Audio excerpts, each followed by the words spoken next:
அஸ்ஸலாமு அலைக்கும். ரமலான் நோன்பு ஆரோக்கியம், ஆன்மா, அறிவியலும் இஸ்லாமும் சொல்வது. மனிதனே, ரமலான் வரப்போகிறது. இது ஒரு மாதம் அல்ல, இது ஒரு சிகிச்சை, இது ஒரு சுத்திகரிப்பு, இது ஒரு மறுபிறப்பு. நீ நோன்பை பசி என்று நினைக்காதே. அது உடலுக்கான மருந்து, அது உள்ளத்துக்கான ஒளி, அது ஆன்மாவுக்கான சுத்தம். அல்லாஹ் சொல்கிறான், நீங்கள் நோன்பு வைப்பது உங்களுக்கே நன்மை.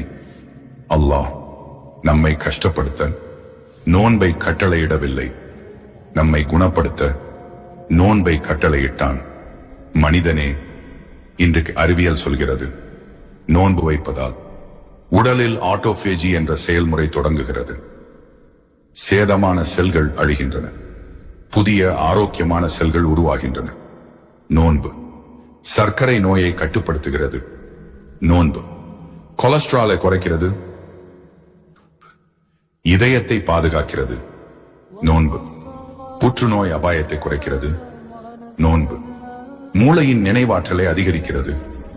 நோன்பு மன அழுத்தத்தை குறைக்கிறது. நோன்பு உடலின் எதிர்ப்பு சக்தியை உயர்த்துகிறது. மனிதனே, இதை அறிவியல் இப்பொழுதுதான் கண்டுபிடிக்கிறது. ஆனால் இஸ்லாம் 1400 ஆண்டுகளுக்கு முன்பே நோன்பை வாழ்க்கை மருந்தாக மாற்றிவிட்டது. இன்றைக்கு உலகம் சொல்கிறது இன்டர்மிட்டன்ட் ஃபாஸ்டிங்.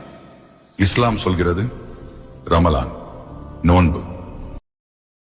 Download ShareChat.